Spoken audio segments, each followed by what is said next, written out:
Ce soir, je vais vous raconter l'histoire d'un virus.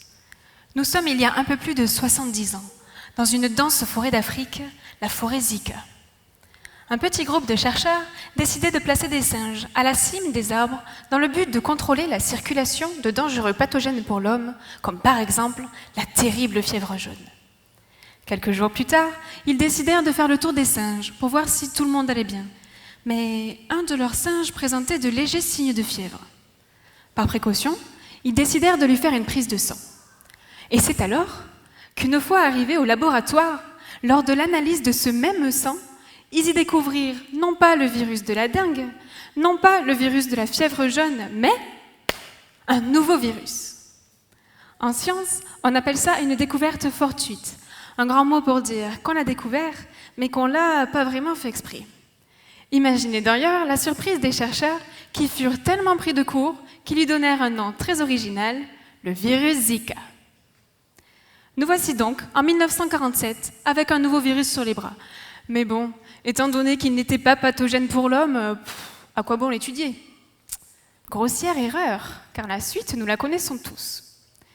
Le petit Zika, autrefois délaissé par la communauté scientifique, décida d'évoluer, de changer, mais cela ne suffisait jamais à faire parler de lui. Entre 2013 et 2015, Zika en eut assez de se faire voler la vedette par H1N1 ou encore Ebola, et il décida de muter, de gagner en virulence, et là il devint la star des médias. Moi, c'est ici que j'interviens, et mon rôle c'est de comprendre comment Zika en est arrivé là. Pour bien comprendre l'objectif de ma thèse, imaginez qu'un virus soit un tout petit cambrioleur qui va rentrer dans une de vos cellules, lui dérober son énergie et sa photocopieuse dans le but de se multiplier. Dans la plupart des cas, ce petit cambrioleur entre avec tellement de brutalité et de maladresse qu'il fait sonner toutes les alarmes. Alors, la police arrive, autrement dit votre système immunitaire, et le voici coincé, les menottes aux poignets. Eh bien ça, c'était Zika. Mais ça, c'était avant.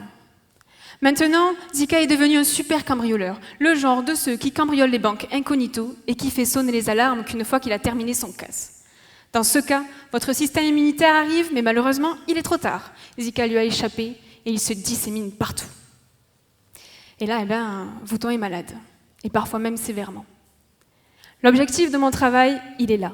C'est d'identifier quelles sont les mutations qui ont transformé Zika en super cambrioleur. Si je les trouve, elles pourront servir à la fabrication d'un vaccin qui pourra sans doute vous empêcher, vous, de vous faire cambrioler par ce petit filou. Bravo Sandra. Tout à l'heure en répétant, j'avais dit ça parlait tellement vite qu'on avait l'impression que vous alliez pouvoir présenter votre thèse en 1 minute, mais là c'est bon, vous êtes dans le timing. Bravo, merci. Merci beaucoup.